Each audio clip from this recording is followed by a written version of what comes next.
প্রভু, একটা কথা। বলো আসওয়াদ। কাবার এই ঘটনাগুলো হয়তো আপনার মনে বসে গেছে, সেজন্য আপনি একটু ভয় পাচ্ছেন। এগুলো শুধু বানানো ঘটনা। মক্কার মানুষ এসব বানিয়েছে যাতে কেউ কাবায় আক্রমণ না করে। এটা একটা সাধারণ ঘর, আর কিছুই না। তুমি একটা আহাম্মক, বুঝেছ আসওয়াদ? জি প্রভু। তুমি কি জানো না আসওয়াদ, একজন রাজা সৈন্য সহ ইয়েমেন পর্যন্ত এসে, বিশেষ করে সেই রাজা যদি আব্রাহা হয়, এসব কান কথা আর বানানো গল্পে কখনো ভয় পাবে না। আমি এখানে এসেছি কাবাকে ধ্বংস করতে, এবং আরবীয়দের আমি জোর করব আমাদের গির্জায় যেতে, যাতে আমার ভূমি আরবের সবচেয়ে জাঁকজমক জায়গা হয়। একবার এই আরবীয়দের এই পবিত্র জায়গা আমি ধ্বংস করে দেই, তারপর এদেরকে বাধ্য করব যাতে এরা সবাই খ্রিস্টান ধর্ম গ্রহণ করে। তারপর পার্সিয়ানদের পরাজিত করার জন্য একটি শক্তিশালী বাহিনী তৈরি করব।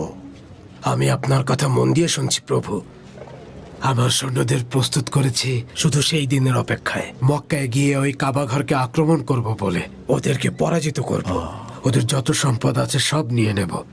আপনার হুকুমের অপেক্ষায় আছে। আমাকে কেউ থামাতে পারবে না। আরবীয়দের খ্রিস্টান ধর্মে আনতে পারলে আমার চেয়ে বেশি খুশি আর গর্বিত মনে হয় আর কেউ হবে না। যখন আমরা ওই কাবা ঘরকে ধ্বংস করব, এক সময় মানুষ কাবাকে ভুলে যাবে, কেউ আর কাবার কথা বলবে না। তখন খ্রিস্টান ধর্ম গ্রহণ করা ছাড়া তাদের কোনো উপায় থাকবে না। তারা বাধ্য হবে আমার ওই গির্জায় যেতে। তোমাকে একটা কথা বলি আসওয়াদ, শুধুমাত্র ধর্মই পারে একজন রাজা আর তার প্রজাকে এক সুতোয় বেঁধে রাখতে। তাই তারা খ্রিস্টান ধর্ম গ্রহণ করলে এমনিতেই আমার অধীনে চলে আসবে। আর একটা কথা বলি আসওয়াদ, যখন আমরা ইহুদিদের ইয়েমেন থেকে বের করে দিতে পারবো আর নাওয়াজের ইহুদিদের মেরে ফেলবো, তখন আমরা ইয়েমেনদের প্রতিরোধ দুর্গ ধ্বংস করে দিতে পারবো।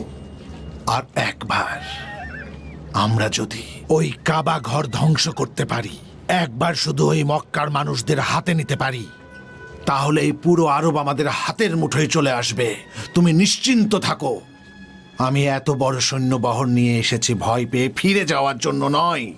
আমি জিতবই আসওয়াদ, এটাই আমার সিদ্ধান্ত। পৃথিবীর কেউ আমাকে আমার উদ্দেশ্য থেকে সরাতে পারবে না। অনেক বড় পরিকল্পনা করে এসেছি আমি খ্রিস্টান ধর্মের জন্য, আমার জাতি আর গোত্রের জন্য।